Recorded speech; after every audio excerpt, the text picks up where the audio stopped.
Buenas tardes a todos. Bienvenidos a la segunda jornada del ciclo de arbitraje que hemos organizado junto al CIMA y a la Corte de Arbitraje del ICAM. Bien, en la primera sesión pudimos hablar sobre el concepto de arbitraje en general, la fuerza ejecutiva de los laudos arbitrales y su importancia en España. Hoy vamos a hablar de las principales cortes de arbitraje que hay en España, las que tenéis que conocer sí o sí, su funcionamiento y las ventajas destacadas de cada una de ellas. Bueno, pues nos acompaña el día de hoy Ignacio Coloma, abogado y secretario de la Corte de Arbitraje del ICAM, y Luis Felipe Castresana, director y árbitro del CIMA. Bueno, pues como sabéis, además, la Corte Civil y Mercantil de Arbitraje lleva más de 30 años apoyando la resolución arbitral de las controversias, tanto de ámbito civil como de ámbito mercantil. De igual forma lo lleva haciendo la Corte de Arbitraje del ICAM y creo que os hemos traído unos ponentes excelentes que esperemos que además que os gusten. Os animamos nuevamente a hacer las preguntas que consideréis. Tenéis en la parte derecha del panel de mandos un pequeño cuadrito en el cual podéis hacer las preguntas que consideréis, situaciones personales, inquietudes que tengáis. La verdad, aprovechadlo porque estos ponentes son unas verdaderas eminencias y la verdad que tengamos la oportunidad de estar hoy esta tarde con ellos es una oportunidad única. Por otro lado, también recordaros, tenéis en la pestaña de documentos información relativa a la agrupación de jóvenes abogados de Madrid y información que os pueda servir de cara a la sesión de hoy para que podáis profundizar en el conocimiento del funcionamiento de CIMA y de la Corte de Arbitraje del ICAM. Así que, sin más dilación, bueno, voy a hacer la palabra a Ignacio Coloma para que pueda hablaros un poquito de la Corte de Arbitraje del ICAM. Pues buenas tardes a todos y muchas gracias, Alberto, por esta presentación y por permitirme intervenir para hacer una breve presentación de lo que es la Corte de Arbitraje del ICAM, lo que ha sido y lo que es. La Corte de Arbitraje de ahora ilustre Colegio de la Abogacía de Madrid se crea por un acuerdo de la Junta de Gobierno de 26 de noviembre de 1990, al amparo de la Ley de Arbitraje del 88, con la finalidad de desempeñar las funciones arbitrales que al colegio le atribuye tanto la Ley de Colegios Profesionales como el Estatuto General de la Abogacía, como sus propios estatutos. La Corte de Arbitraje del Colegio, a diferencia de otras instituciones arbitrales, carece de personalidad jurídica propia y se ha configurado como un servicio más del colegio, como pueda ser el de honorarios profesionales, turno de oficio, mediación, etcétera. Y también, a diferencia de otras cortes arbitrales, administra todo tipo de arbitraje y no solo arbitraje comercial, y cualquiera que sea su cuantía, y ello por la vocación de servicio público que tiene el Colegio de Abogados frente a la sociedad. Como ejemplo pondré que el arbitraje de más ínfima cuantía que hemos llevado a la Corte fue una controversia sobre una minuta de honorarios de 31.000 pesetas, hoy al cambio 187 euros, y que frente a ello hemos tenido también la controversia de más cuantía, una sobre derechos audiovisuales que ascendió a 108 millones de euros. Es decir, administramos cualquier tipo de arbitraje.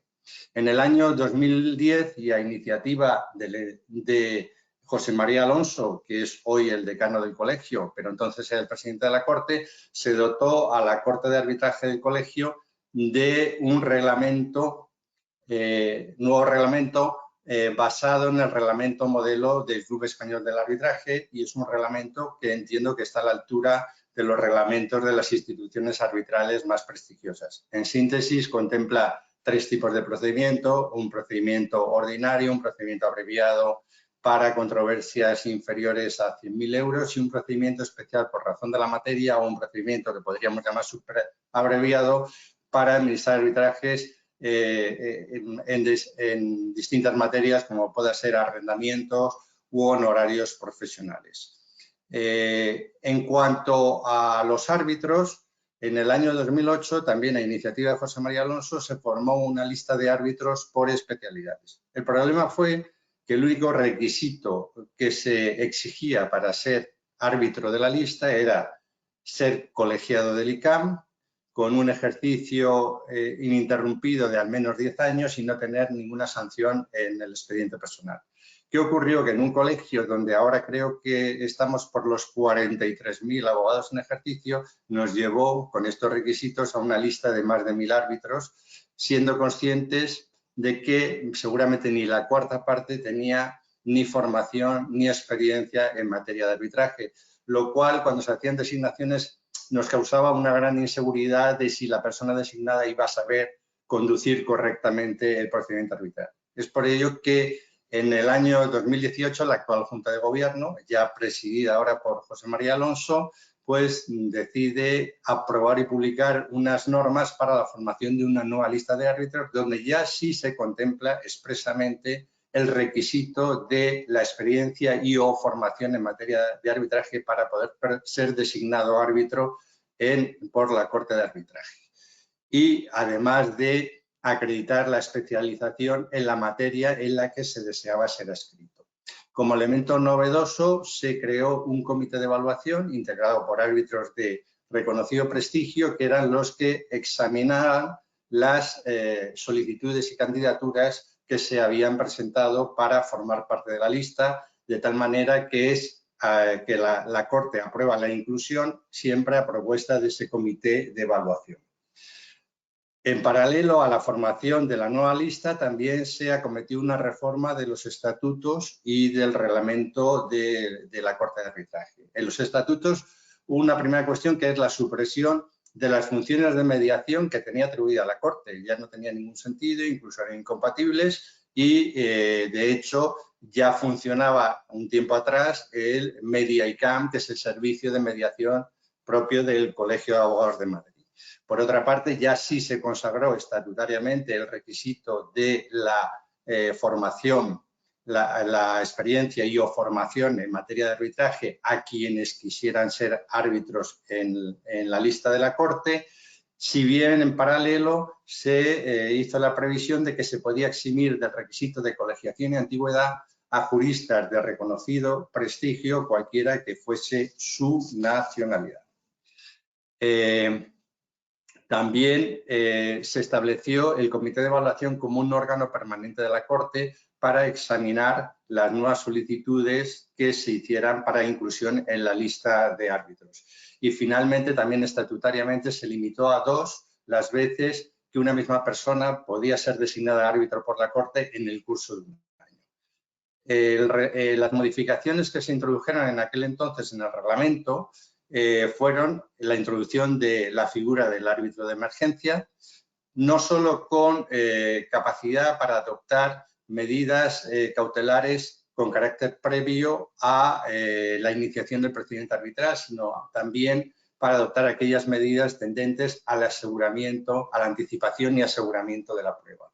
También se introdujo el arbitraje estatutario a través de un anexo al reglamento, arbitraje estatutario que había sido introducido en la ley de arbitraje a través de la reforma operada por la ley 11/2011 y se introdujo siguiendo también el modelo recomendado por el Club Español del Arbitraje.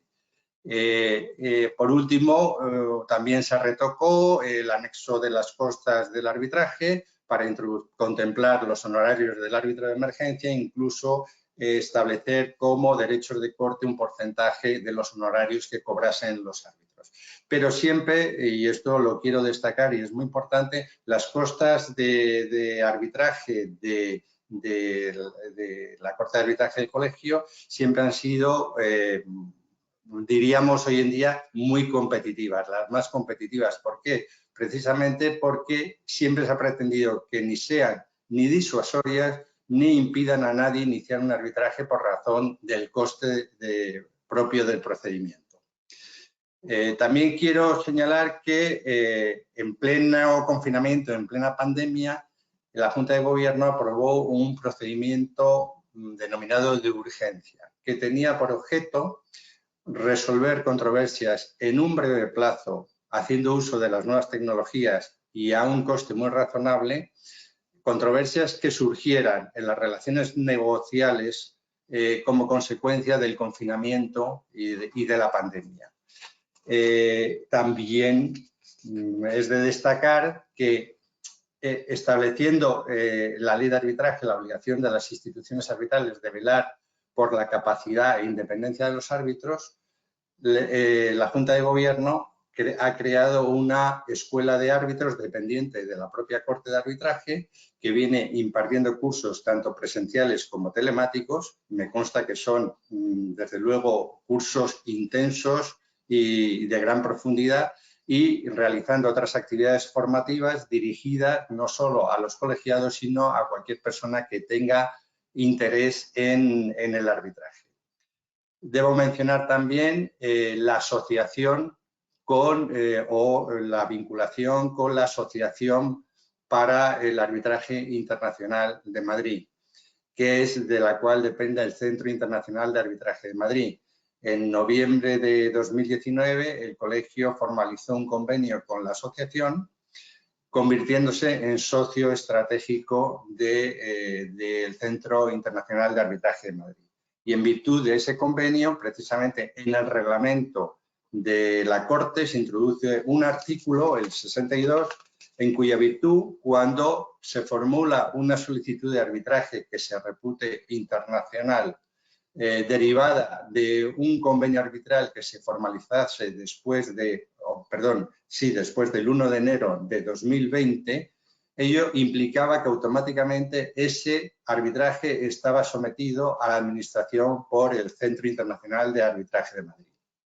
También, como quiero apuntar, que la Corte también tramita un procedimiento especial para la resolución de controversias en el ámbito de la actuación profesional de los abogados, que tiene la particularidad de ser gratuito para los clientes. Y finalmente quiero señalar que la Corte de Arbitraje del Colegio es una de las instituciones arbitrales vinculadas al Consejo Arbitral para el Alquiler de la Comunidad de Madrid, para el cual tramita los arbitrajes en materia de arrendamientos a través de una lista de especialistas en la materia. Y esto es lo que quiero decir en este tiempo, sin perjuicio de que estaré encantado de contestar cualquier cuestión que se quiera plantear en relación al funcionamiento de la Corte. Gracias, Ignacio. Una pregunta que sí nos han hecho. ¿Existe algún curso específico concreto después a raíz de esa modificación de 2018 para poder incluirse en la lista de la Corte de Arbitraje? La Escuela de Arbitraje está organizando. Lo que pasa es que hubo un primer curso presencial que terminó justo a mediados de febrero de 2020, y vino la pandemia. Entonces se cambiaron a cursos telemáticos y vamos por la 5ª edición, que yo sepa, y está organizándose el siguiente presencial. Y me consta porque, vamos, por experiencia propia, porque lo hizo una compañera mía de despacho, y de verdad es un curso, el telemático, un curso que supone estudio y esfuerzo, y realmente te da una formación no solo en arbitraje interno, sino también internacional. Sí, de hecho, en el curso que la realización de ese curso está siendo admitida por el Comité de Evaluación como formación bastante para formar parte de la lista de árbitros. Sí, de hecho, el 5º curso, que bueno, si lo podéis ver en la pantalla que estoy compartiendo yo ahora mismo, Sí. el propio José Carlos Fernández Rozas, que estuvo en la primera de las sesiones con nosotros, está impartiendo, dirigiendo este curso. De hecho, es el director de la escuela. Entonces, nada, simplemente a todos los asistentes, si estáis interesados, simplemente pues podéis cotillear un poquito la web del ICAM, ver un poco, pues eso, la Corte de Arbitraje, y bueno, pues de hecho la sección un poco también de ADR os podrá ayudar en la formación, y bueno, y como ha comentado Ignacio, si queréis cursar el curso específico, pues bienvenidos seáis. Vale, bueno, Ignacio, las costas asociadas, ¿dirías que podrían ser una de las principales ventajas a la hora de acudir a este tipo de a la Corte del ICAM? No se ha pensado en esos términos, pero sí siempre se ha querido, y si hacer la comparativa, en su día cuando se elaboró el anexo de costas, te aseguro que estudiamos las costas de todas las principales instituciones arbitrales. y yo creo que estamos en el tramo más bajo comparativo. Incluso, aunque esto no se deba decir porque oficialmente no se deben ni conocer, si se comparaban, bueno, entonces sí, los anteriores criterios de honorarios, me parece que eran los del año 82 o los que había antes, vigentes antes que estos, que sí contemplaban las actuaciones de los abogados en distintas actuaciones que no eran judiciales, por ejemplo, en el arbitraje. Pues en la comparativa, si vamos a esos criterios de honorarios, las normas de costas de la Corte estaban como casi al 50% de aquellos criterios, por debajo. No quiere decir que también en el propio anexo de costas, en función de la complejidad del arbitraje, se puede incrementar o rebajar hasta en un 50% para arriba o para abajo las costas que resultan de aplicar esas escalas que hay establecidas tanto para los honorarios de árbitro como para los derechos de corte. En cualquier caso, sí quería aprovechar y decirle a los que nos escuchan, si son miembros de la Asociación de Jóvenes Abogados, que mientras los abogados no se hagan prescriptores del arbitraje, el arbitraje no funcionará. Que si los abogados... claro, pero para ser prescriptor del arbitraje, primero tienen que conocer qué es el arbitraje, que entiendo que es ese gran desconocido para la mayoría de los abogados, lo digo por el tipo de consultas que se nos hacen en el colegio en materia de arbitraje y que se ve que es el gran desconocido para casi todos los abogados. Y ese desconocimiento llevan a que no sean prescriptores del arbitraje. Pero yo por eso creo que es muy importante la formación y conocer qué es el arbitraje, aunque uno no se va a dedicar a ello, pero para ser prescriptor, porque en muchos casos puede ser la solución correcta para solventar controversias derivadas de cualquier tipo de contrato. Y también, claro, para ello también hay que saber introducir ese convenio arbitral, porque también estamos acostumbrados a ver a lo que se llaman cláusulas patológicas de arbitraje, que lo que vienen a hacer es a imposibilitar no solo el arbitraje, sino incluso ir a la jurisdicción ordinaria. Pues Ignacio, bueno, muchísimas gracias. Disculpad un poquito el ruido, que hoy con el tema de lo de la cumbre de la OTAN, aquí en la calle Serrano hay cierto movimiento. Nada, muchísimas gracias, Ignacio, sobre todo por tu rapidez. Os repito, dudas que tengáis, lo que sea, pues si tenéis más dudas podéis seguir comentándonoslas. Ahora vamos a pasar al funcionamiento de CIMA y de otras, evidentemente, de otras cortes que Luis Felipe va a tener bien a darnos a conocer, pues para allanarnos un poco el camino y clarificarnos el funcionamiento de la institución del arbitraje en España y cómo está instaurado. Así que, Luis Felipe, el escenario es todo tuyo. Muchas gracias, Alberto. Muchas gracias, Ignacio. Comparto plenamente lo que ha dicho Ignacio. Yo, por cierto, fui profesor en el primer curso de arbitraje del colegio, el que fue presencial, y recuerdo que efectivamente aquel curso se terminó en febrero del año 20, justo cuando la pandemia se nos vino encima. Y era un curso que entonces estaba ya muy bien organizado y que a mí, por ejemplo, para la ponencia que hice, que fue sobre la función arbitral, que la tendréis en el colegio y que por supuesto está a disposición del que la quiera consultar, me hizo trabajar bastante. Dicho todo esto, lo que también estoy plenamente de acuerdo con Ignacio es que hay que creer en el arbitraje para poder trabajar el arbitraje y trabajar en el arbitraje.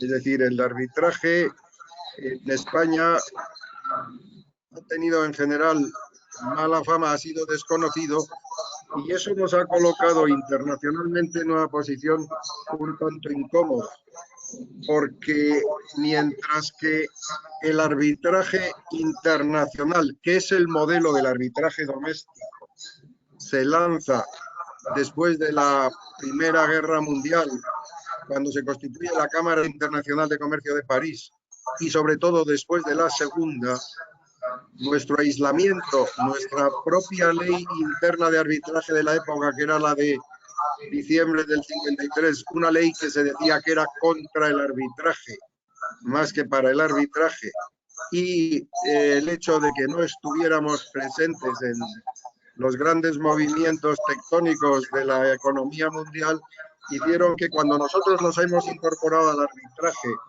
tanto doméstico como internacional, pues ha habido una serie de instituciones que ya tienen controlada una grandísima parte de lo que es el arbitraje en el mundo. Y me estoy refiriendo básicamente a la CCI, a la Cámara de Comercio Internacional de París, que es la organización de arbitraje que a nivel mundial más arbitraje comercial gestiona. Estoy dejando aparte el arbitraje de inversión, que se rige por el Convenio de Washington y que tiene sus propios centros de resolución de conflictos, que es el CIADI, pero que también la CCI interviene en tratados de inversión, en BITS, que se llaman BITS, vamos a ver, Bilateral International Treaties o Investment Treaties, o tratados de comercio internacionales, y como puede ser la London Court of Arbitration o como pueden ser otras cortes. Es importante que sepamos en materia de cortes que no son los países los que organizan las cortes, sino las ciudades. Las ciudades son las que organizan las cortes. París es una serie de cortes, Lausana es una serie de cortes, Londres es una serie de cortes, Estocolmo lo es, etcétera, etcétera. Y por tanto el esfuerzo hay que volcarlo en las ciudades que tienen vocación de ser cortes de arbitraje. En España hay muchas cortes de arbitraje, nacidas al hilo y al amparo de los colegios de abogados. El Colegio de Madrid es modélico en esto porque ha tenido la suerte de tener un gran presidente del mismo, que fue el fundador del Club Español del Arbitraje, que ahora es el decano y que le ha secundado espléndidamente también Ignacio, pero hay una serie de cortes que malviven en un montón de sitios. Yo creo que las cortes más importantes que hay en España son, digamos, que las 4 que hay en Madrid y el Tribunal Arbitral de Bilbao, por ejemplo, que tiene una gran tradición y un gran respaldo de los tribunales vascos, y el Tribunal Arbitral de Barcelona. En Madrid las cortes que hay, además de la del colegio, que se me ha explicado estupendamente bien, pues están la Corte Española de Arbitraje, que es la Corte del Consejo Superior de Cámaras de Comercio, de hoy de la Cámara España, y luego la Corte de Arbitraje de Madrid, que es la... Hay algo horroroso de sonido. Sí, Luis Felipe, una cosita. Intenta alejarte un poco, ¿vale? Porque creo que se te está escuchando con eco. Tu sonido se te está reverberando un poco. Vale. Sí, me alejo todo lo que puedo. No sé si ahora se oye menos, pero en fin. Bueno, estaba diciendo que las 3 cortes que hay en Madrid, además de la del colegio, que es una corte un tanto especial, porque es una corte omnicomprensiva de muchas cuestiones que exceden la pura actividad comercial de las cortes de arbitraje. Las otras cortes son la Corte Española de Arbitraje, que depende de Cámara España, la Corte de Arbitraje de Madrid, que depende de la Cámara de Comercio de Madrid, y CIMA, que es una asociación sujeta a la ley de asociación. Nosotros no somos una corporación, sino una asociación, que vivimos exclusivamente de las cuotas de nuestros asociados y de los honorarios que la Corte cobra por la administración de los arbitrajes. Hombre, ha desaparecido el ruido, fantástico, muchísimas gracias. Es que yo comprendo que os estuviera volviendo locos a todos porque me estaba volviendo loco a mí también, o sea que perfectamente dentro de un orden. Bueno, dicho todo esto, yo quisiera, antes de cualquiera de las cortes que os he citado, son cortes que tienen un gran nivel hoy día, tanto en cuanto a la administración de los arbitrajes, cuanto a la calidad de los árbitros. En Madrid, y con independencia del caso especial del colegio, con su forma de incorporar árbitros, en realidad, todos los que ejercemos el arbitraje en Madrid, de una u otra manera hemos tenido experiencias en las tres cortes. Yo he arbitrado en CIMA, he arbitrado en la Cámara de Comercio de Madrid y he arbitrado incluso en el Consejo Superior de Cámaras. Y también he arbitrado, por cierto, en el colegio, hace bastante tiempo. Un curioso arbitraje de un tema de construcción. Es decir, que hay una especie de movilidad de los árbitros y de los abogados que te adaptas perfectamente bien a una u otra corte, porque todas ellas además se caracterizan por tener unos instrumentos de gobierno, los estatutos, y luego unos reglamentos de funcionamiento que están de alguna forma adaptados, como bien ha señalado Ignacio, a los estándares establecidos por el Club Español del Arbitraje. El Club Español del Arbitraje, os tengo que decir, que por cierto, es una institución a la que también os podéis apuntar, para saber de arbitraje, para seguir los avatares del arbitraje y sobre todo para entrar en contacto con el arbitraje internacional. El Club Español de Arbitraje tiene dos clases de socios. Los socios menos 40, que tienen primada de alguna manera su cuota de mantenimiento, y los socios superiores. El Club Español del Arbitraje es una historia de éxito que en muy buena parte se debe al impulso que tuvo José María Alonso al volver de un congreso de la CCI en Miami y darse cuenta con todos los españoles que estaban allí de alguna manera como subsidiarios o súbditos de la CCI, como en España no teníamos una Corte Internacional de Arbitraje y no teníamos un club de arbitraje que canalizara y que de alguna manera sintetizara el pensamiento en materia de arbitraje. Eso motivó que en el año 2005 se constituyera el club con, creo que fuimos 16 o 18 firmantes, yo soy uno de ellos, de los que fundó el club entonces, y por halago de la fortuna sigo siendo el presidente de la comisión de admisiones. Os recomiendo que os incorporéis al club. El club celebra muchísimas jornadas sobre muchas cosas que tienen que ver con el arbitraje. En segundo lugar, es activísimo entre los socios de menos 40. No se exige más que interés en el arbitraje para poder entrar. Cierto también que hay espléndidos y sorprendentemente buenos currículums de gente que ha trabajado muchísimo el arbitraje desde la universidad para poder entrar, pero cualquiera que tenga interés y deseos de aprender lo puede hacer. No se limita en absoluto y luego cada año celebra un congreso de arbitraje que acaba de tener lugar en Madrid la semana pasada y en el que se trata de las cuestiones que reflejan un poco el estado del arte en materia arbitral. Bien, es verdad que orientado internacionalmente, pero que también se pueden obtener lecciones y se pueden obtener contactos y se pueden obtener puntos de interés para el arbitraje doméstico. Tengo que decir que hay algo así como 32 capítulos y más de 1.300 miembros que se extienden por 4 continentes en este momento. Luego os recomiendo que le deis un vistazo a la web del Club Español de Arbitraje y penséis si ahí podéis tener un hueco y os puede interesar. Ciertamente también la tarea de formación del colegio es muy importante. Hay otras muchas, hay universidades que organizan posgrados, hay universidades que también organizan efectivamente cursos especiales de arbitraje. La Universidad Carlos III, con una catedrática que es Pilar Perales, se mueve extraordinariamente en estas cosas, organiza lo que se llama el MUT de Madrid, que es una especie de torneos de arbitraje entre estudiantes y abogados jóvenes para enseñarles todo lo que es la liturgia del arbitraje y, entre otros temas también, pues hay el CIAMEN, que pertenece a la Universidad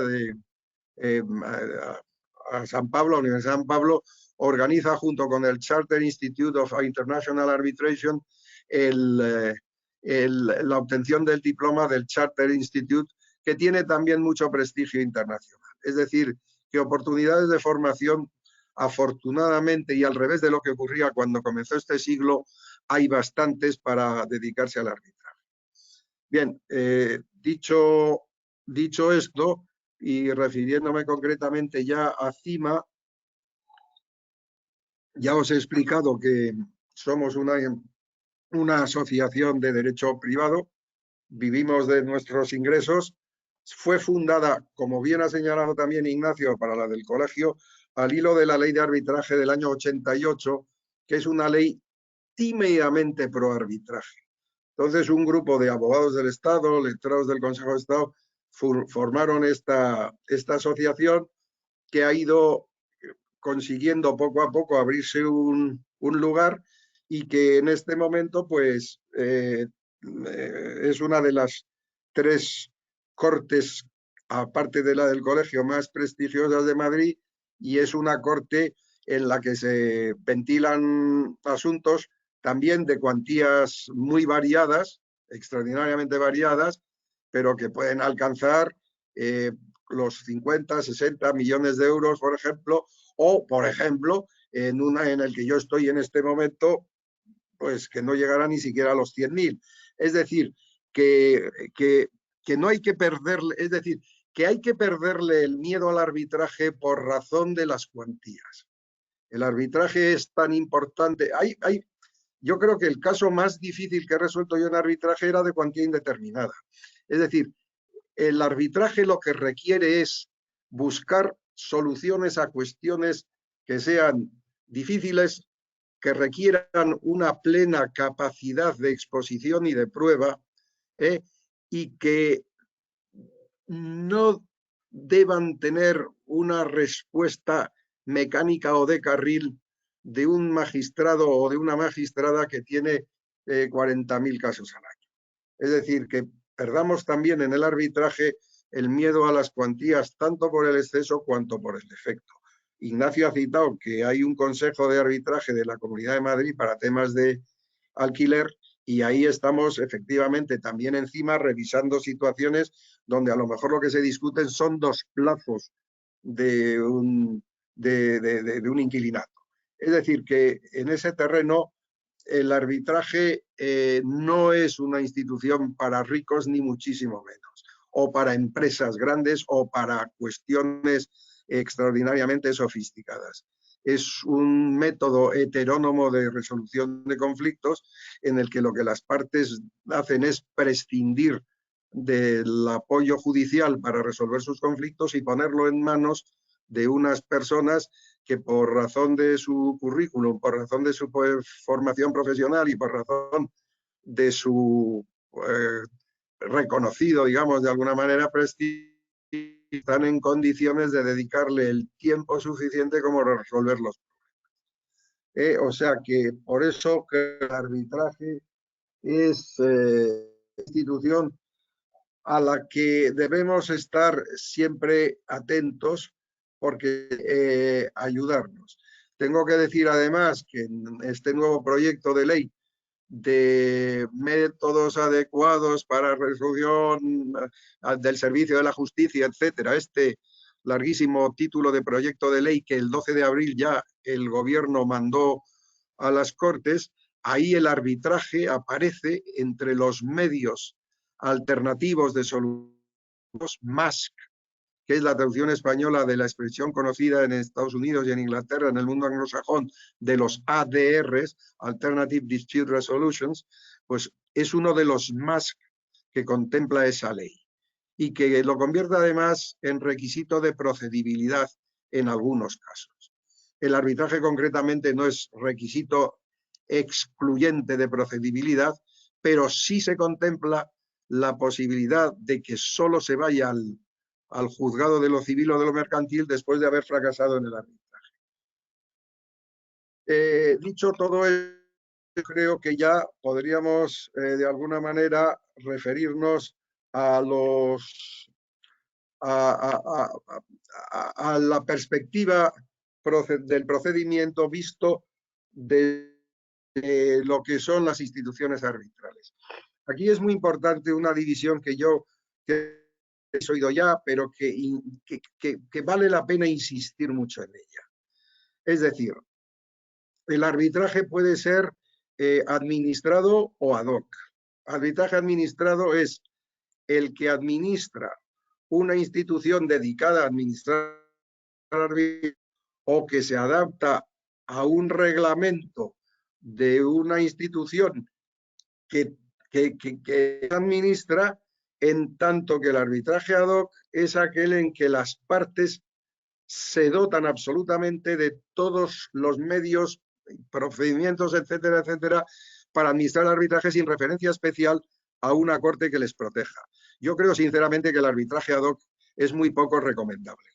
Es exactamente muy poco recomendable. Por una razón fundamental, porque el reglamento y la corte es al árbitro lo que el sistema judicial es al juez que decide. Es decir, juez y árbitro son equiparables y si el oficial de protección y cobertura del juez es equivalente a sistema de actuación de una corte protectora del arbitraje, protectora de las partes y protectora del propio árbitro. Un arbitraje hoy día, lo que la experiencia demuestra es que cada vez se complica más, que tiene una logística extraordinaria, en la que se pueden plantear un innúmero de problemas que no surgen, que uno no imagina cuando el arbitraje comienza. Y en ese sentido es fundamental contar con una corte que se ocupa de toda la logística del arbitraje. Antes de que el tribunal arbitral sea nombrado, durante la marcha del procedimiento arbitral y después. Y esa logística se refiere a un montón de cuestiones. Se refiere, en primer lugar, y menos que nada, a depurar la posibilidad de que el arbitraje exista, porque, como muy bien ha señalado Ignacio antes, hay muchas cláusulas tóxicas de arbitraje que deben ser evitadas. Ahí las cortes tienen también, y es que todas y cada una de ellas tiene publicada su cláusula modelo arbitral.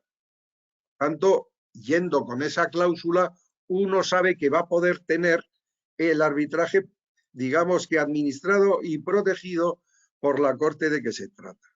Y la segunda cuestión, que no es baladí en absoluto, la cuantía económica del arbitraje. Porque de esa cuantía económica derivará la exigencia previa de los honorarios y de los gastos correspondientes al arbitraje, no solo a los árbitros, también a la corte y también para cubrir los gastos del propio procedimiento arbitral. Y luego, además, esa posibilidad hará que la corte revise la solicitud de arbitraje, la pula, la complete y la aclare y la ponga a disposición de la parte a la que se le conmina a que comparezca como demandada para que proceda de la misma manera. Es decir, yo creo que las cortes son muy importantes en esta materia, y no solo que son muy importantes en esta materia, es que resuelven muchos de los problemas. Porque es que además, durante la fase preparatoria del arbitraje a la que me estoy refiriendo, es decir, durante el momento desde que se solicita el arbitraje, desde que la contraparte opone excepciones, que dice que la cláusula arbitral no funciona o que plantea una reconvención, que es el único momento en que puede hacerlo, etcétera, etcétera, todo eso lo gestiona la Corte porque no hay un tribunal arbitral. Es decir, que es importante. Luego hay un punto que también a mí me interesa que destaquemos antes de hacer una revisión más concreta de los artículos del reglamento, y es la siguiente. El sistema de fuentes del arbitraje es muy diferente al sistema de fuentes en un proceso judicial. Yo lo digo un poco gráficamente, pero me gustaría que lo tuvierais muy claro, y por repetirlo no abunda demasiado. Y es que cuanto menos penséis en la ley de enjuiciamiento civil dentro de un arbitraje, mejor para todos. Mejor para todos. Porque la ley de enjuiciamiento civil en materia de arbitraje es supletoria de segundo grado y solo funciona en los supuestos en los que el juez interviene en el arbitraje. Y recuerdo que constitucionalmente se ha dicho que el principio que debe regir en el arbitraje en materia de relación con la jurisdicción es el de la intervención mínima. Que quiere decir que los jueces solo participan, en su caso, en los sistemas de designación de árbitros si no hay otra forma de hacerlo. Luego, en las medidas cautelares que pudieran adoptarse antes o durante el procedimiento arbitral, si se decide ir por la vía judicial y no por la vía del propio tribunal arbitral. Luego, en la articulación de la prueba, cuando requiera de ejecución de actos que no puede realizar el árbitro. Y finalmente, en la ejecución de los laudos, si no hay una ejecución voluntaria de los mismos, o en la acción de anulación por las causas tasadas del 41 de la ley. En lo demás, no rige la ley. No rige la ley porque los tres pilares del arbitraje son la libertad de las partes, todo lo ha dicho el Constitucional, valor supremo de nuestro ordenamiento jurídico, la cláusula arbitral y el debido procedimiento. Y entonces, esos tres pilares se articulan a través, primero, de la propia voluntad de las partes, que es la ley entre las partes. En segundo lugar, de la cláusula compromisoria del arbitraje, o vamos, de la cláusula arbitral, que se integra además por referencia a la corte a la que se sujeta el arbitraje o al reglamento al que se sujeta. Y entonces, esa cláusula arbitral, que por referencia a esos reglamentos, sin necesidad de citarlos, se integra plenamente con los mismos, esa cláusula arbitral se convierte en una especie de contrato normativo entre las partes.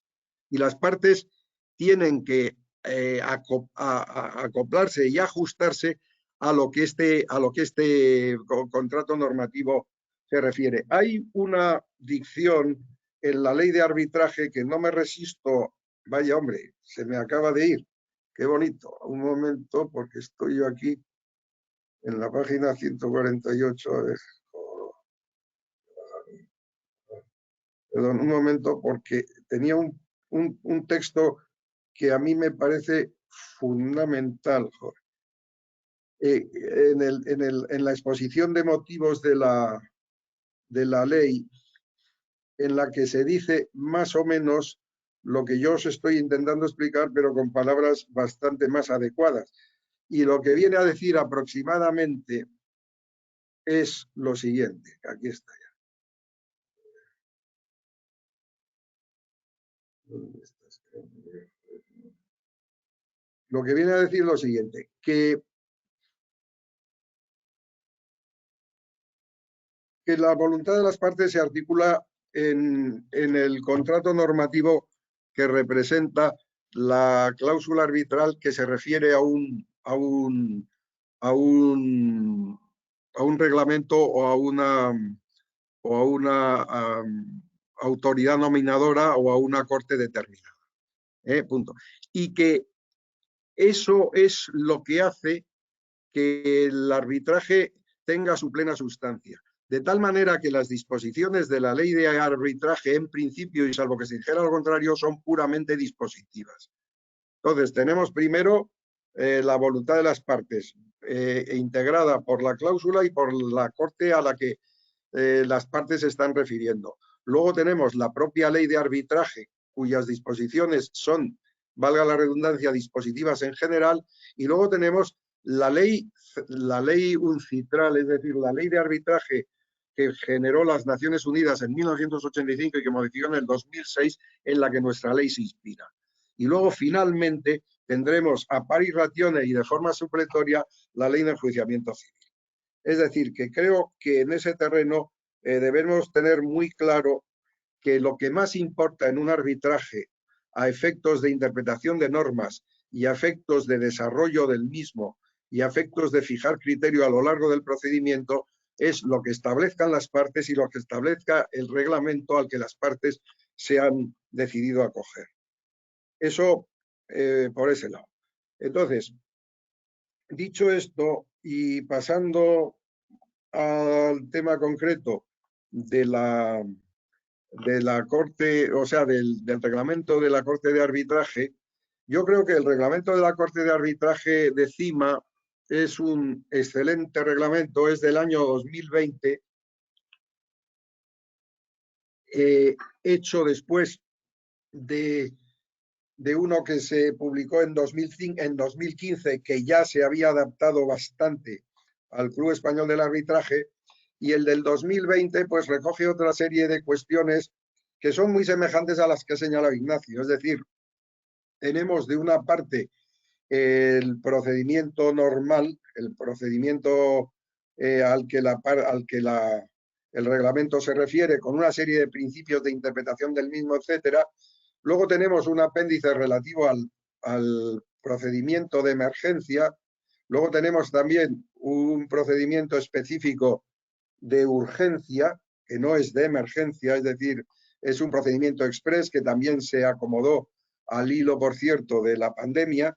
Y luego también la Corte, que está en la línea de muchas cortes internacionales de ir más lejos que el propio arbitraje, ha ido también a sistemas de mediación, tiene un servicio de mediación totalmente independiente y totalmente aislado del de arbitraje. Arbitraje y mediación no tienen nada que ver, ¿eh? Es un inciso, el arbitraje es un mecanismo heterónomo de resolución de conflictos, la mediación es absolutamente autónomo. En el arbitraje decide el árbitro, en la mediación deciden las partes. Y el mediador no es más que un conseguidor de que las partes hablen entre sí y se terminen poniendo de acuerdo. Y estamos ahora, dentro de la propia Corte, también buscando la posibilidad de incorporar otra figura que en el mundo internacional del comercio, de la construcción y de los servicios tiene cada vez más importancia, que es el expert determination. Es decir, el experto que puede resolver un problema concreto, que puede ser o no previo a la interposición de un arbitraje o de un procedimiento judicial. Que eso, en el mundo de la construcción y de los EPCs, es decir, de los contratos llave en mano, etcétera, etcétera, etcétera, se está dando cada vez más. Porque uno de los procesos en los que se ha dado brutalmente la economía moderna es en el de fracción sistemático y permanente de las responsabilidades. Es decir, cada parte asume unas responsabilidades porque las obras y los proyectos que se acometen son cada vez más difíciles de gestionar desde un punto de vista de una única responsabilidad. Y entonces, pues hay que ir con el signo de los tiempos y buscar este tipo de cosas. Yo he tenido la desgracia, como os acabo de indicar, de que me ha desaparecido de la pantalla de esta tablet todo lo que tenía escrito, con lo cual lo siento extra, pero como siempre hay un plan B, lo que haré es básicamente dedicarme a los puntos del reglamento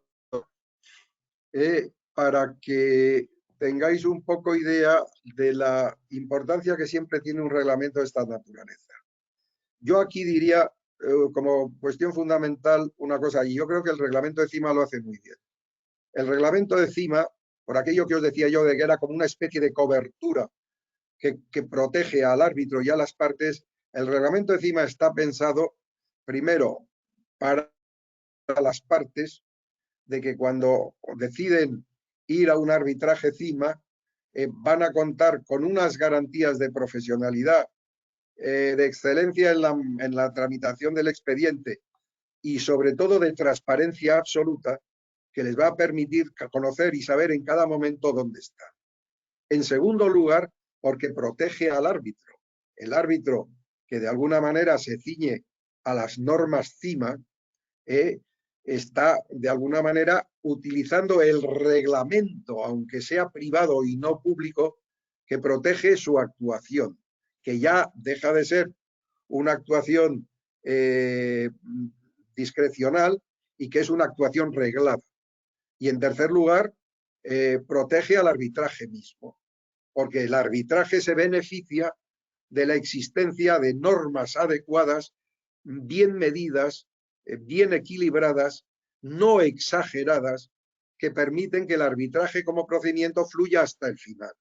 Y estas tres condiciones las recogen, yo diría que en general todas las estas, pero los reglamentos de las Cortes, pero yo creo que en el caso de CIMA se recogen muy bien y muy especialmente, porque CIMA tiene un reglamento que es como muy jurídico de articulación. No tiene uno la impresión como cuando entra en el reglamento de la ICC de arbitraje, una especie de melopea de soft law, donde las cosas que parece que se recomiendan se están imponiendo y las que se imponen lo que se está recomendando, etcétera. No, no. El reglamento CIMA, en la mejor tradición jurídica española de buenos juristas, es un reglamento muy preciso. Y eso ayuda. Y además yo he tenido la suerte de ver cómo se cita y se respalda en sentencias judiciales. De la misma manera que se citan y se respaldan los reglamentos modelo que ha hecho el CEA, el Club Español del Arbitraje. Es decir, toda esta soft law, que son los reglamentos de las Cortes y los reglamentos del CEA, del Club Español de Arbitraje, han constituido de verdad auténticas guías para la jurisprudencia menor en la que el arbitraje se concreta. Ya sabéis que el arbitraje nunca llega al Supremo. El arbitraje se queda en los tribunales superiores de justicia cuando se producen las acciones de anulación y se producen o se deniegan. El arbitraje, la única manera de alguna forma de que el arbitraje llegue a formular conceptos equivalentes a aquellos en que en la jurisdicción han sido articulados por la jurisprudencia y no por la ley, y por ejemplo estoy citando el abuso del derecho, entre otros, es cuando llega al nivel constitucional. Y en el nivel constitucional, el Tribunal Constitucional Español ha hecho una excelente labor de protección del arbitraje, acuñando y formulando una serie de conceptos que lo han constitucionalizado de alguna manera y que le han protegido. Por ejemplo, la famosa historia del 24.2 de la Constitución Española, en el sentido de que forma parte de la tutela judicial efectiva, que es como se empezó. Luego, cómo se ha ido refiriendo más bien al artículo 10, diciendo que lo que de verdad protege el arbitraje es la libertad individual para pactar, y diciendo precisamente que lo del 24.2, es decir, la tutela judicial efectiva, en el arbitraje no existe. Se suspende durante el arbitraje porque la tutela judicial efectiva solo la pueden proporcionar los jueces. Lo que pasa es que equivale a la tutela judicial efectiva en cuanto que el laudo arbitral produce cosa juzgada, pero nada más que por eso. Y luego el principio de mínima intervención judicial y el principio de respeto absoluto a la argumentación de los tribunales arbitrales, por discrepante que pudiera resultar con la que pudiera hacer un juez. Es decir, todas estas cosas las ha ido diciendo el Constitucional, y de alguna manera todas estas cosas han ido virtiéndose y se han ido recogiendo y han sido respetadas después en los reglamentos de las Cortes y en concreto en la de nuestra Corte de Arbitraje, en el caso de CIMA. Yo creo que lo importante de CIMA en todo esto, y ya no voy a ir mucho más lejos para dejar un turno de preguntas, es que en la fase previa al nombramiento de los abogados, CIMA, en su reglamento, revisa claramente el arbitraje que se plantea y de alguna manera lo somete al escrutinio de ver que es viable, sin llegar a hacer un ejercicio de admisibilidad o inadmisibilidad, lo pule y lo ajusta de tal manera que lo convierte en arbitrable. Y de otra parte, a la contraparte le hace de alguna manera ir a ese arbitraje, por cuanto que si no va, el arbitraje puede seguir pese a ello. Y cumple otra segunda función que es muy importante, que es la de establecer el coste del arbitraje ab inicio, teniendo en cuenta que además muchas veces se devuelve dinero a las partes, una vez hecho el cálculo final de costes y de costas. Esto quizás sea la parte fundamental. La corte arbitral, mientras que no hay árbitros, es una especie de administrador sustituto del arbitraje en marcha. Y luego juega un papel muy importante con los árbitros. La Corte Española, CIMA, tiene una diferencia a veces criticada con otras cortes, y es que tiene una lista de árbitros. Nosotros tenemos una lista de unos 110, 120 árbitros que reúnen, yo creo que lo mejor del mundo arbitral, no solo de Madrid, sino de otras muchas ciudades, que además coinciden con los que terminan arbitrando en el resto de las cortes. O sea, que quiero decir que no es nada diferente. Pero esos árbitros jamás los impone CIMA. El nombramiento de árbitros depende exclusivamente de las partes. Cada parte, si el arbitraje es unipersonal y las partes no se han puesto de acuerdo, lo que hace CIMA es ofrecer una lista de 8 a la vista del arbitraje de que se trata, moviendo sistemáticamente un turno de posibilidades y teniendo en cuenta la idoneidad para el arbitraje de que se trata. Entonces, cada parte selecciona 5 de esos 8 y en función de las puntuaciones respectivas llegan a un acuerdo, y si no, lo nombra CIMA. Y en el caso del arbitraje de 3, que no es lo normal es que se recomiende que el arbitraje sea de un solo árbitro, y mi experiencia de bastantes arbitrajes ya, creo que aunque la soledad del árbitro único es muy difícil de llevar a veces, yo creo que al final es mucho más funcional y mucho más práctica. Sinceramente lo digo. Pero en fin, si el arbitraje es de 3 y suelen ser siempre cuando la cuantía es superior a una cantidad determinada, entonces cada parte propone a su propio árbitro y entre los dos deben elegir a un tercero o solicitar de CIMA que les proporcione una lista como la que os he contado. El único requisito es que los árbitros de CIMA, es decir, los árbitros que arbitran arbitrajes sujetos al reglamento CIMA, tienen que ser árbitros de CIMA. ¿Y quiénes son los árbitros de CIMA? Pues en principio los socios de CIMA. Socios de CIMA que son árbitros.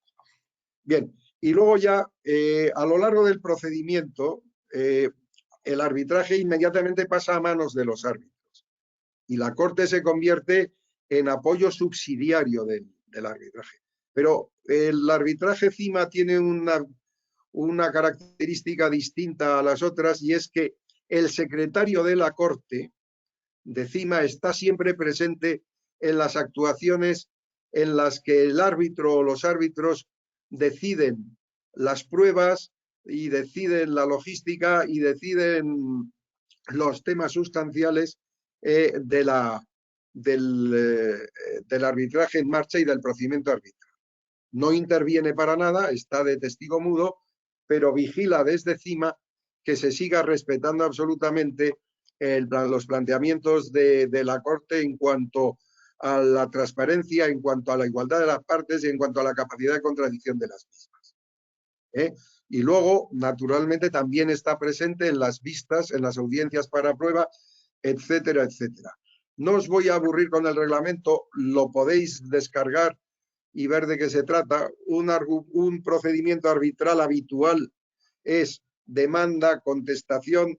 Si en la contestación hay reconvención, entonces el demandante contesta a la reconvención. Luego se abre habitualmente el periodo para aportación, perdón, en la demanda y en la contestación, en la reconvención y en la contestación a la reconvención, tienen que ir todos los documentos necesarios para poder resolver el asunto e incluso acompañarse de los informes periciales requeridos. Y luego hay un plazo más que es de ampliación de la solicitud de prueba a la vista del final de todos los escritos en los que el árbitro o los árbitros deciden si se concede o no las pruebas pedidas. Y luego se produce la audiencia para pruebas en la que intervienen testigos y peritos. Tengo que señalar otra variedad arbitral respecto de la judicial, y es que en materia de arbitraje no se distingue entre confesión judicial y testifical. El presidente de una sociedad es testigo, y el testigo que conozca extraprocesalmente de la cuestión, pero que no tenga nada que ver con la sociedad, es tan testigo como el presidente. Es decir, aquí se habla de testigos no expertos y testigos expertos, siendo los testigos expertos los peritos. Los peritos suelen intervenir después de los testigos. Una de las características también de CIMA es que se suele dedicar bastante tiempo a la prueba. Una prueba habitualmente dura 2 o 3 días con un número determinado de testigos y además con un número de peritos y con mucho tiempo para preguntar y repreguntar. Yo creo que la gran diferencia entre el arbitraje y la jurisdicción es que en el arbitraje no se busca una verdad procesal, no se puede trabajar una verdad procesal. En la jurisdicción muchas veces digamos que cuela. No, aquí en el arbitraje de lo que se trata y lo que termina ocurriendo es que se llega a saber lo que de verdad ha pasado. No sé si eso es la verdad o no es la verdad, pero sí que es lo que de verdad ha pasado. Y sobre lo que de verdad ha pasado es sobre que después el árbitro tendrá que decidir en derecho. El árbitro o los árbitros. Bueno, pues después de las audiencias, etcétera, para pruebas, pues ya llega la fase de conclusiones, el cierre de la instrucción, la liquidación de costas. En materia de costas, en materia de arbitraje, otra vez la voluntad de las partes es fundamental. Muchas veces las partes se acuerdan que en el arbitraje las costas vayan por mitad, otras veces no. Y en general se aplica un criterio proporcional al número de cuestiones que se conceden o que se deniegan a cada parte.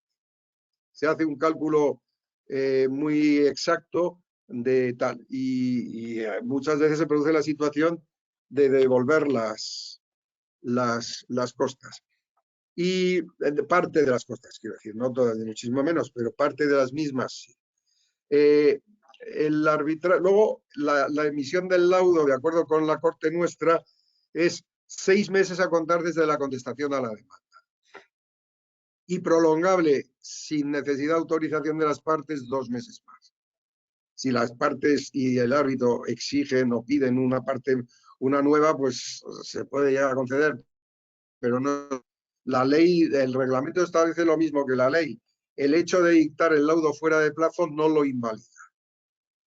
Y luego, la Corte de Arbitraje tiene un procedimiento más. Bueno, por cierto, después de terminar el laudo, luego hay un plazo que es el de rectificación, aclaración o complemento o extralimitación del laudo. Es decir, las partes reciben el laudo y probablemente la que no sea cliente al resultado, pues pida que se le explique algún concepto que estima oscuro. Lo que suelen pedir es que se rectifique, y eso no es, pero que se aclare, que se complete, que se modifique algún punto, o si sostiene que hay una extralimitación, un extra petitum, en tal caso entonces, pues también lo puede pedir. Y hay un plazo para solicitarlo de 10 días y hay un plazo del árbitro para contestar en 10 o 20 días si solo hay aclaración o complemento, pero si hay extralimitación ya es de 20 días.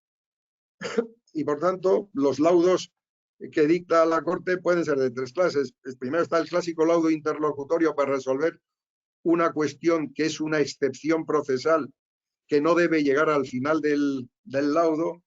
Por ejemplo, la existencia o no de una cláusula arbitral. Este es un caso que yo tengo ahora mismo entre manos. Una de las partes sostiene que ya se anuló la cláusula arbitral y la otra parte sostiene que se mantiene. Entonces yo en los próximos días tengo que dictar un laudo interlocutorio resolviendo sobre esta cuestión. ahí entra a juzgar, que también lo recoge nuestro reglamento, el famoso principio competence, acuñado por la doctrina alemana en 1953 y que implica que es el árbitro el que debe decidir sobre su propia competencia, no los tribunales. Produce ese efecto negativo sobre la jurisdicción, que es que la cuestión de competencia sobre el procedimiento en marcha la decide el árbitro. Ese es un primer. El segundo es el laudo final, que es el que pone fin a la controversia, y el tercero es el definitivo. El laudo definitivo es, pues, el laudo final cuando no ha sido recurrido, o el laudo o un laudo definitivo distinto del final cuando entra a jugar una variedad que tiene establecida también nuestra Corte, que es la posibilidad de impugnar el laudo final, dentro de la propia Corte y de revisarlo en una especie de estrechísima revisión que se concede dentro de la propia Corte y al margen de que se pueda a la vez ir a la acción de anulación del laudo. Entonces, si una de las partes cree que ha habido una infracción manifiesta de las leyes o que ha habido una interpretación manifiestamente errónea de la prueba, entonces pide en un plazo de 20 días que se forme un tribunal arbitral presidido por el presidente de la Corte y en el que cada una de las partes designa a otro árbitro que en un plazo de 45 días revise si se ha producido una de esas dos circunstancias. Esto incluso se puede admitir a prueba, etc.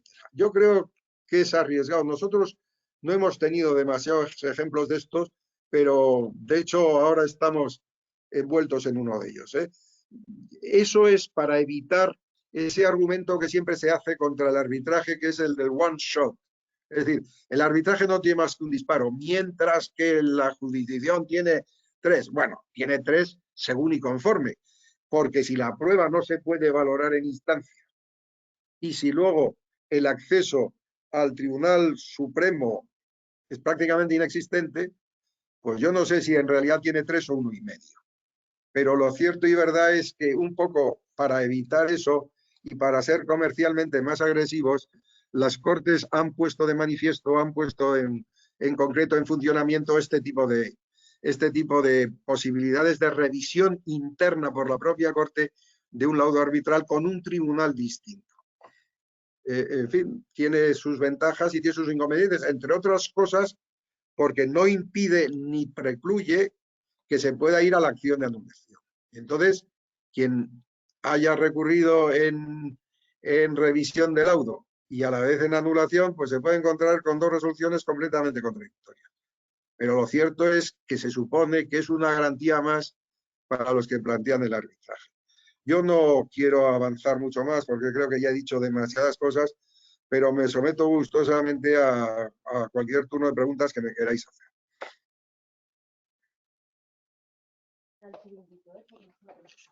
Muchísimas gracias, Luis Felipe. Bueno, mira, las preguntas que nos han hecho los asistentes, un poquito tal vez desde el principio, respecto al Club Español de Arbitraje, sobre todo para aquellas personas que nos están escuchando ahora, que solo tienen un perfil más joven, ¿cómo funciona el CA40, de los menores de 40 años? Pues mira, el CA de los 40 es muy activo y hace muchas cosas. Y cada vez se independiza más, en el buen sentido de la palabra, de la Junta Directiva del CEA. Tiene un presupuesto aparte y suele hacer bastantes cosas a las que se puede asistir a veces personalmente y a veces vía telemática, porque no son solo en España, sino que se hacen muchos temas, a veces quedan y se mueven y van a un sitio determinado, pero lo normal es que sean online y que participen ponentes de varios sitios.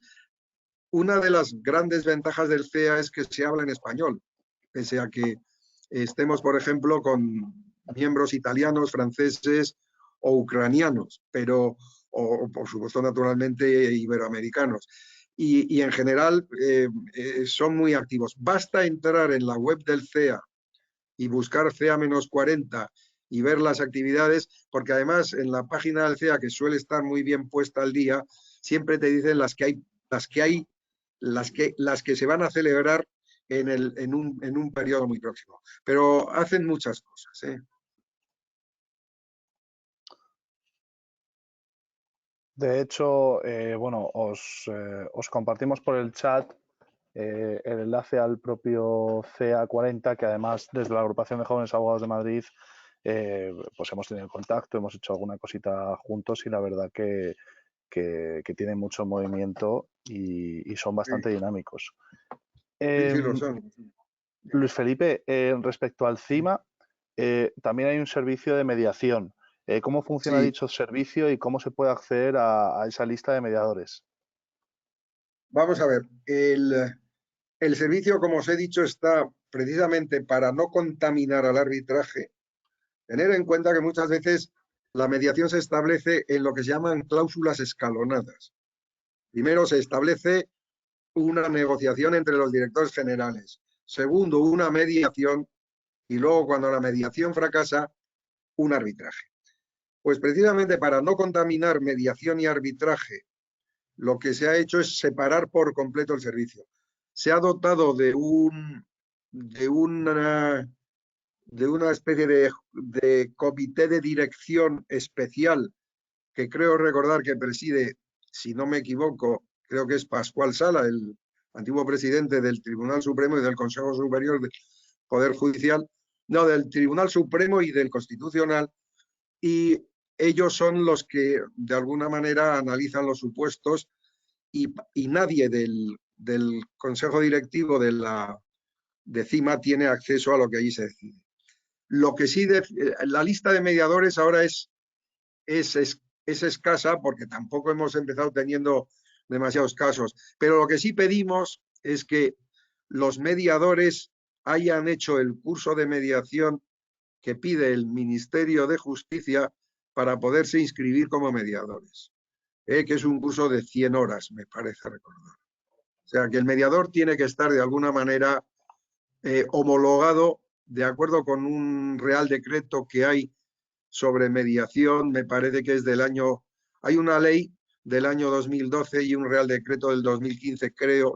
Soy muy malo ya para las fechas, pero ahí están establecidas las condiciones de esto. No, yo, por ejemplo, unos cuantos, precisamente durante la pandemia, hicimos ese curso, que se alargó extraordinariamente por razón de la pandemia y estuvimos varios meses trabajando y tal, pero nosotros en concreto lo hicimos con el ISDE, que hizo desde CIMA un curso muy bueno y nos hizo un precio relativamente bueno, no barato, pero hay muchas instituciones que hacen ese curso de mediación.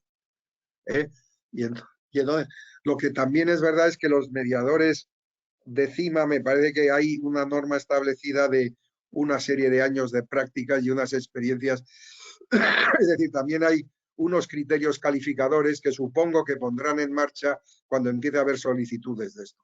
De todas maneras, la mediación en España ahora, con la nueva ley esta que he citado antes, el proyecto de ley, es posible que funcione mucho mejor, pero de momento no está funcionando nada bien. La mediación que está habiendo, que no es la que quiere hacer CIMA, es la mediación en materia de familia, la mediación en materia de divorcios, la mediación laboral de algunos temas de estos, mediaciones de juzgado de primera instancia, donde efectivamente yo creo que hay además mediadores que de alguna manera están prácticamente adscritos a esos juzgados para resolver los temas.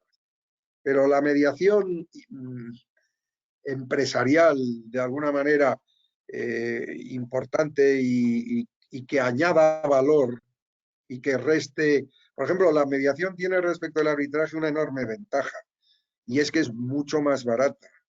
Un mediador, si en cinco sesiones consigue que las partes se pongan de acuerdo, pues evidentemente la mediación es bastante más barata que un arbitraje que se prolongue durante un año. O sea que la mediación tiene ventajas. Lo que pasa es que de momento la gente no se lanza a la mediación. Nosotros lo hemos puesto en marcha, estamos teniendo algunos contactos, algunas cuestiones. Yo no sé nada de eso porque, insisto, la mediación está rigurosamente separada del arbitraje y yo me dedico más bien al arbitraje. Pero no hay duda de que la mediación debería cultivarse más y no solo para lo que se está haciendo, insisto, ¿eh? Debería ser para discusiones, por ejemplo, en materia de construcción o discusiones en materia de suministros o temas de estos. Y la verdad es que no se ven demasiados casos de estos. Se ven más casos, por ejemplo, de cliente que se pelea con un banco o de distribución de bienes en una separación o cosas de estas, pero la mercantil todavía parece que no arranca demasiado. Nos habéis preguntado algunos sobre el MUT Madrid, entonces os hemos dejado en el propio chat el enlace a la propia página web y ahora mismo yo os comparto un poco la pantalla para que sepáis que bueno, ha habido ediciones en el pasado, que es una competición internacional de arbitraje bueno, que os puede ser relevante. No sé si Luis o Ignacio queréis comentar algo al respecto, si bueno, pues si habéis participado de alguna manera, si os consta, si os resulta interesante. Yo personalmente no he participado nunca, pero no lo sé. Lo que sí que sé es que va muy bien, ¿eh? Perdón. No, que participé un año como árbitro, el año de la pandemia, que fue todo telemático, y la verdad que me sorprendió el nivel de preparación de los equipos que se presentaban. Desde luego habían estudiado el caso que se les planteaba a fondo. El caso era realmente una trampa para osos, es decir, era complejísimo. Y sorprendía que estudiantes, en mi caso yo creo que estudié arbitraje a una universidad de Argentina y una española.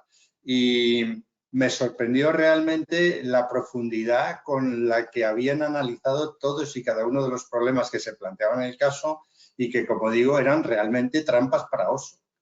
Porque para picar y caer. Y bueno, y la verdad que fue una labor muy agradable de realizar y desde luego, como digo, sorprendido del nivel que tenían los equipos. No, es que eso que dice Ignacio es rigurosamente cierto. Yo no he participado, he oído siempre altamente altos elogios de esto. Yo he dado clase de posgrado para temas de arbitraje en alguna de estas universidades y efectivamente es verdad que ya el nivel de la gente es alto, es alto. Y de las preguntas que te formulan y tal, yo también les ponía casos difíciles con trampas para cazar elefantes, pero la verdad es que también es cierto que lo solían ver. Si queréis, y simplemente para que os hagáis idea de lo que puede ser un arbitraje hoy día, yo voy a ver si recupero alguno de los casos que yo puse en el año 20 y te los mando a ti, Alberto, por si quieres colgarlos en la web. Porque Perfecto. son casos extractados de casos reales, donde se planteaban temas y donde las cuestiones que se le formulaban a la gente no eran tanto las de fondo de la cuestión que también, sino la de cómo utilizar los instrumentos del arbitraje para abrir esas latas. Por ejemplo, en la ley uncitral, por ejemplo, las reglas IVA sobre testigos y peritos. Es decir, todo lo que es habitual en el mundo del arbitraje, tanto doméstico como internacional. Perfecto, sí, no. Y además, de hecho, avisar a todos los asistentes, la próxima semana, el martes de la semana que viene, el 5, el enfoque de la sesión va a ser eminentemente práctico y, bueno, pues poderos facilitar materiales adicionales, yo creo que os pueden resultar sumamente interesante. Vamos a ver, No voy a ver si los encuentro, pero en cuanto los encuentro, los chuto. Muchas gracias. Nada. Nos están preguntando también, debe ser un colegiado, entiendo que de Valencia, respecto a la corte del Colegio de Valencia, el TAB, ¿Sabéis cómo funciona o son alguna peculiaridad al respecto? Yo he tenido un arbitraje de la Cámara de Comercio de Valencia. Del TAP de Valencia no puedo decir. El de la Cámara de Comercio de Valencia, pues en fin, la verdad es que prefiero no opinar. Salió muy bien, el arbitraje salió muy bien porque los tres árbitros éramos unas personas extraordinariamente serias. Yo era el presidente del tribunal arbitral y los dos coárbitros eran un catedrático de Derecho Mercantil y el director de uno de los despachos internacionales de Madrid. Y además la cuestión que se suscitó se discutió exclusivamente en términos jurídicos con 4 informes de distinguidísimos catedráticos de Derecho Mercantil. Pero para que os situéis, los tres árbitros, motu propio, y a propuesta mía, nos rebajamos los honorarios a la mitad, porque nos parecían excesivos. Primer punto. Y en segundo punto, la grabación de las intervenciones allí consistía con una cámara de vídeo de estas de Sony que se ponía encima de una silla y que yo no sé si llegó a grabar nada. Y luego, pues, en cambio nos hacían ir allí, que no necesariamente, aunque la sede de una corte sea una cámara de una ciudad determinada, las sesiones del arbitraje se tienen por qué celebrar allí, porque la cuestión en el fondo se estaba discutiendo en Madrid, los dos grandes despachos de abogados eran de Madrid.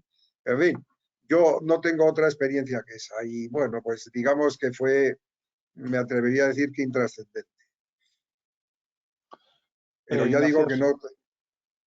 Sí, perdón. Sí, yo quería, como la pregunta era sobre el TAP yo sí lo he conocido. El TAP es una fundación del Colegio de Abogados de Valencia y funciona, que tiene personalidad jurídica propia. Y el patronato está integrado por miembros, creo que de la Junta de Gobierno del Colegio de Abogados de Valencia. En un momento determinado, durante unos años, estuvimos funcionando un grupo que era el G5, que eran las cortes de los colegios de abogados de Valencia, Málaga, Bilbao, Barcelona y Madrid. Y hacíamos actividades conjuntas. De hecho, yo durante un tiempo he sido árbitro en la lista del TAP.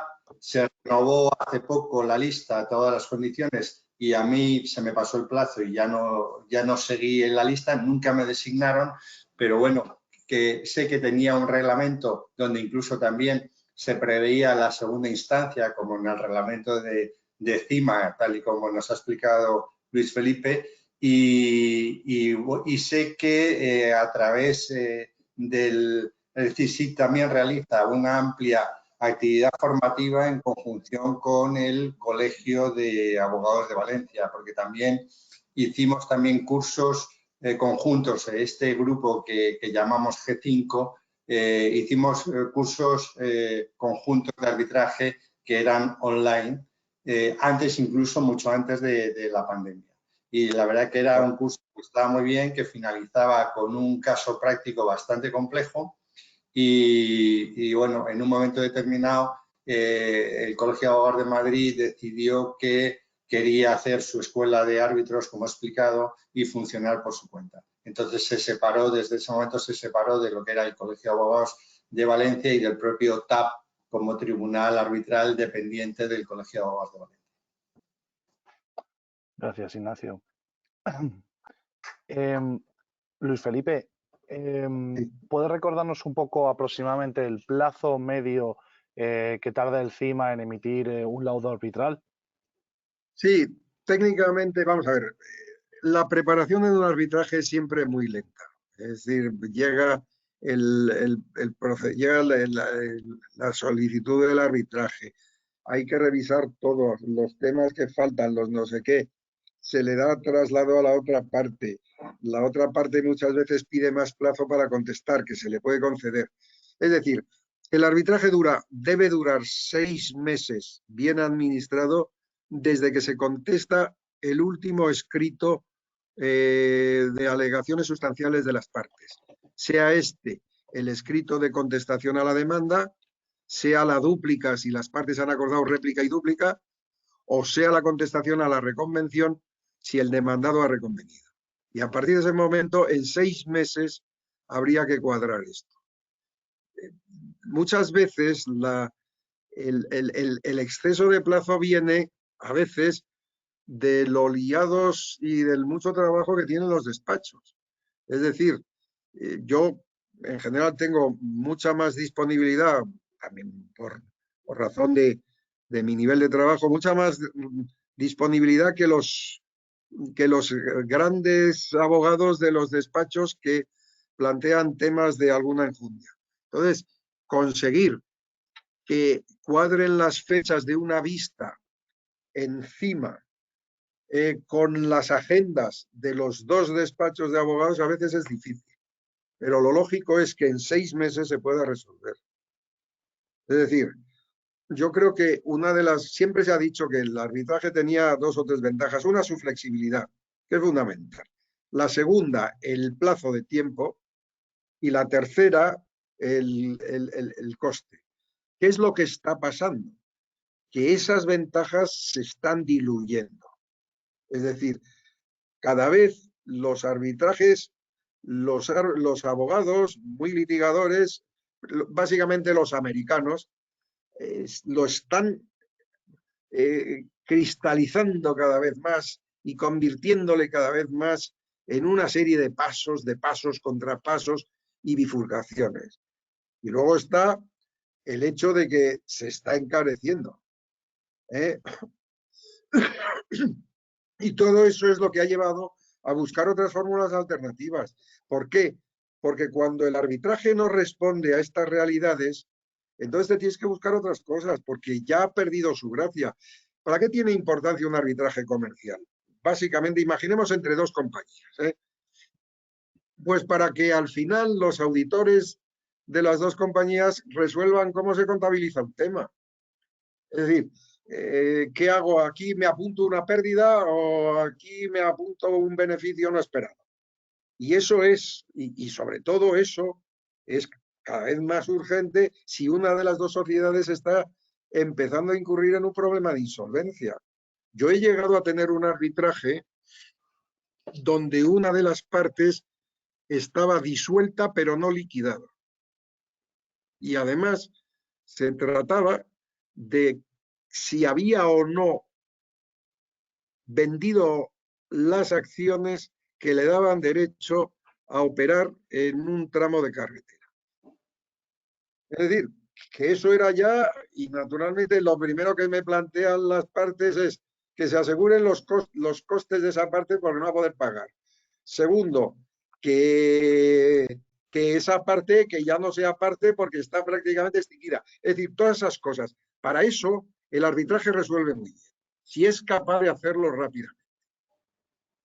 Pero si el arbitraje se complica porque los abogados lo complican muchas veces, y si el arbitraje se complica y vamos a pruebas y vamos a no sé qué y vamos a nuevas cosas y vamos a otros, etcétera, pues entonces los 6 meses no se pueden cumplir.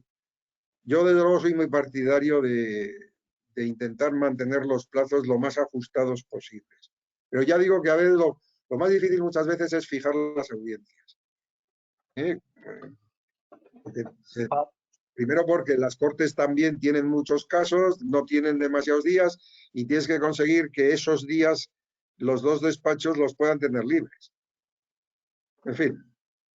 Te voy a hacer una última pregunta, una especie de 2 por 1, que sí que el tiempo se nos está acabando un poco.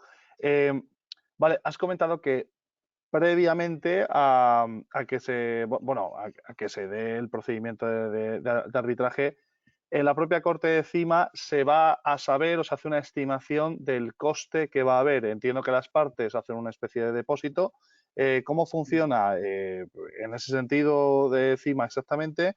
Y respecto a los criterios para poder estar en la lista de árbitros, ¿cuáles son exactamente los criterios que hay para poder estar en la lista de árbitros de CIMA? De acuerdo.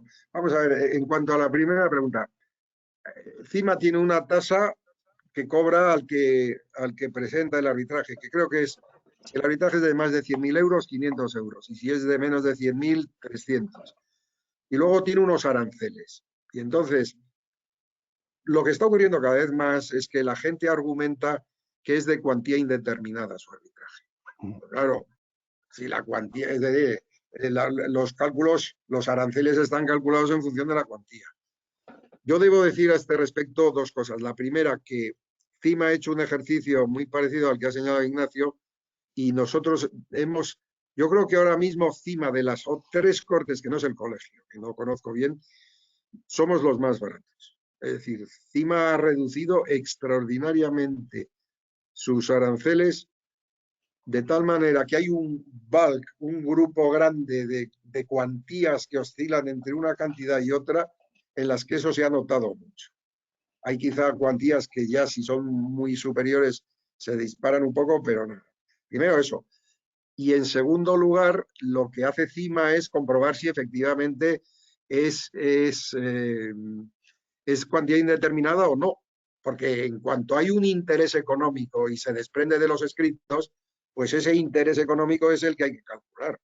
Es decir, no puedes decir que estás discutiendo sobre si procede o no una liquidación cuando de otra parte estás diciendo que hay un coste por no hacerlo de 4 millones de euros. O sea, eso es lo primero. Y en segundo lugar, nosotros hemos decidido que cuando la cuantía es indeterminada le aplicamos el valor de 100.000 euros, que es bastante escaso, pues serán 7 u 8.000 euros al final lo que se cobra, contando todo, pero advirtiendo siempre que si a lo largo del procedimiento la cuantía indeterminada se determina, se hará un recálculo de las cuestiones.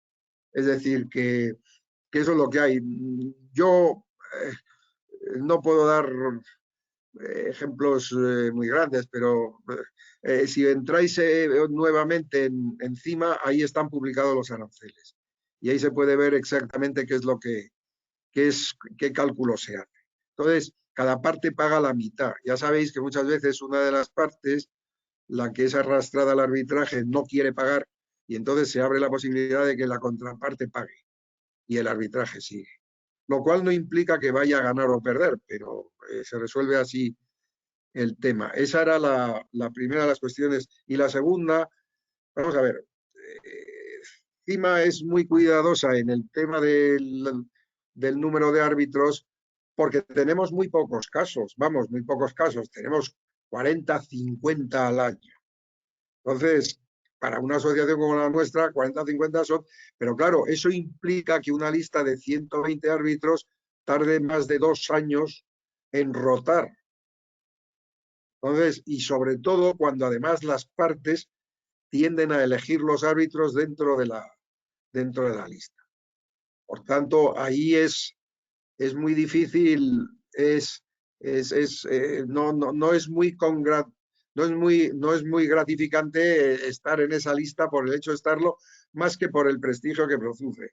Yo sinceramente os diría a los chicos jóvenes que lo mejor que podéis hacer es trabajar el arbitraje, meteros en el arbitraje, ir prosperando en el arbitraje, haceros conocidos y probablemente después pues podréis ir entrando.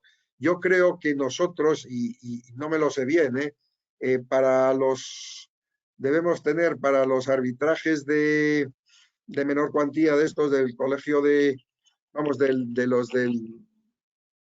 así lo digo, del Consejo de Alquileres de la Comunidad de Madrid, es posible que haya una lista distinta de árbitros. Pero los árbitros que hay encima son ya en general gente con muchos años de experiencia. O en el caso de los abogados del Estado, pues los abogados del Estado que decidan ser socios. Inmediatamente, pues pero muchos compañeros míos están ahí de socios y hacen escasísimos arbitrajes al año. No solo hay abogados de Estado, es decir, Ignacio, yo no sé si tú formas parte del número, tú no. No formo parte, no formo parte. Creo que en su día hablé con Juan Serrada y le mandé un currículum, pero nunca tuve noticias. Vale, estamos ampliando la lista un poco, pero vamos, están los representantes de muchas otras cortes, etcétera, pero ya digo que es un poco de gente ya de cierta seniority la que está ingresando en la... Yo quería hacer un comentario sobre cómo iniciarse en el arbitraje. El arbitraje tiene una rémora fundamental para el que quiere iniciarse, que es el principio de confidencialidad que persigue el arbitraje. Es decir, uno, si quiere ver cómo funciona, cómo se desarrolla un procedimiento ordinario, solo tiene que irse a los juzgados y meterse en una sala donde haya una vista de procedimiento ordinario, bien la vista, bien la audiencia previa, y normalmente además podrá acompañar a cualquier compañero a cualquier vista sin ningún problema. En el arbitraje esto no sucede. En el arbitraje el principio de confidencialidad veta totalmente que alguien ajeno al procedimiento pueda estar, por ejemplo, en una audiencia de prueba de un arbitraje. ¿Cuál es la forma de iniciarse en el arbitraje? Normalmente, como uno se inicia, es siendo abogado de parte. Siendo abogado de parte, entonces cuando por primera vez toma contacto con el arbitraje. Si tienes la suerte de estar en un despacho que haga arbitraje, pues es muy probable que el que esté, el socio o compañero que está haciendo de árbitro, pueda llevarte a las audiencias del arbitraje, en cuyo caso siempre debe pedir autorización a las partes y decir, es un compañero de despacho, si las partes no tienen inconveniente, para que esté presente y vea el desarrollo de la audiencia. Pero que por eso es muy importante en el arbitraje la formación, es decir, el contacto con el arbitraje deriva más bien de la formación en arbitraje, no de la práctica. Es muy difícil introducirse en la práctica del arbitraje si no estás con una de las partes o si no tienes la suerte de pertenecer al despacho del árbitro y que las partes le autoricen a que tú estés siguiendo el arbitraje, o incluso que admitan que el árbitro nombre un secretario administrativo a un compañero de despacho que siga ese procedimiento arbitral. Pero por eso digo, el principio de confidencialidad hace muy difícil que a través de la aproximación a la práctica vengas en conocimiento de cómo se desarrolla un procedimiento arbitral.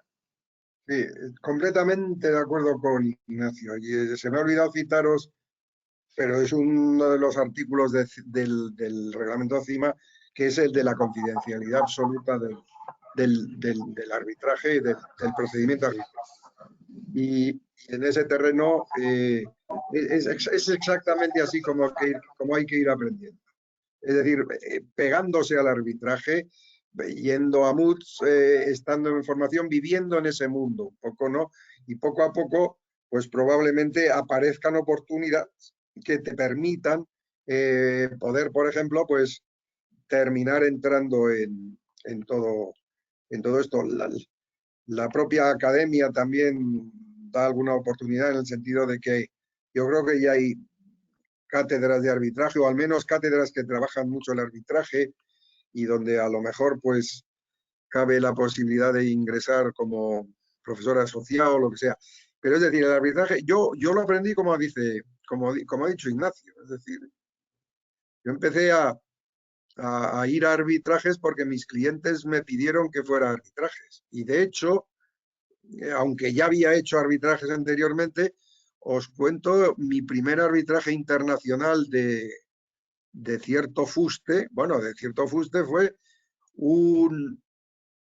la anulación de un contrato para la venta de una serie de barcos de patrulla pesquera a Filipinas,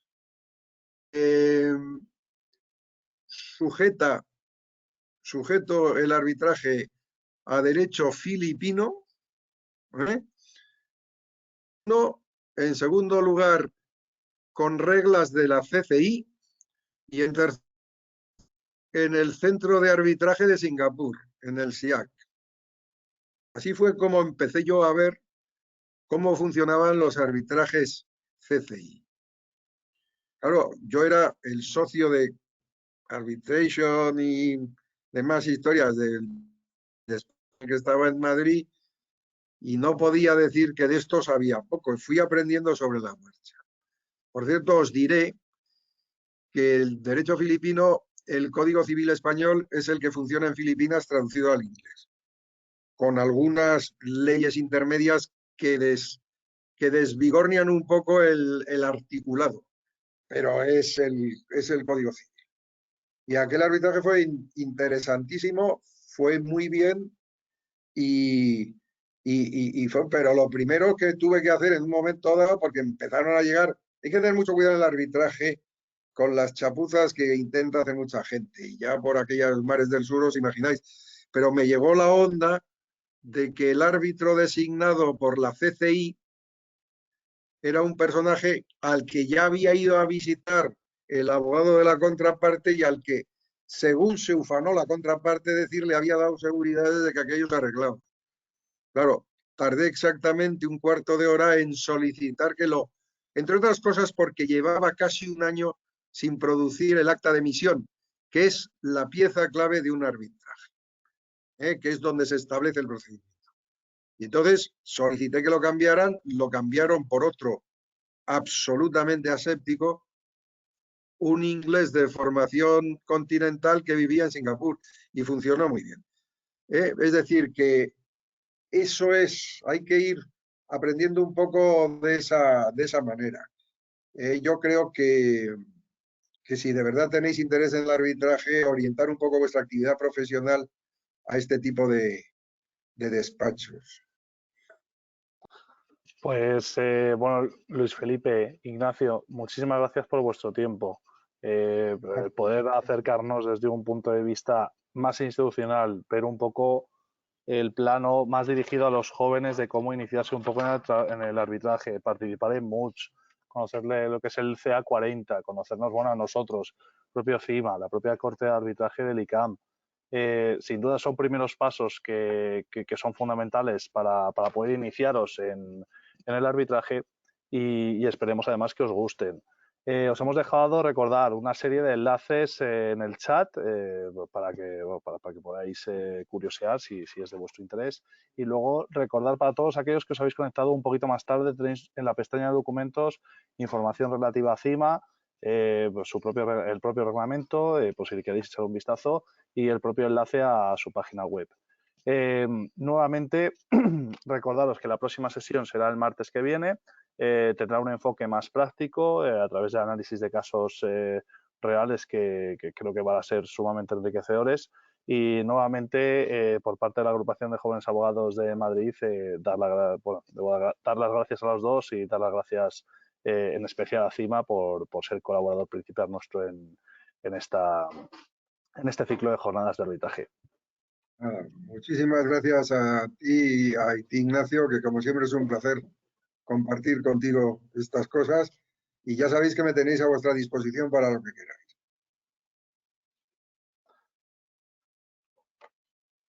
Ignacio, no te oigo. Ahora.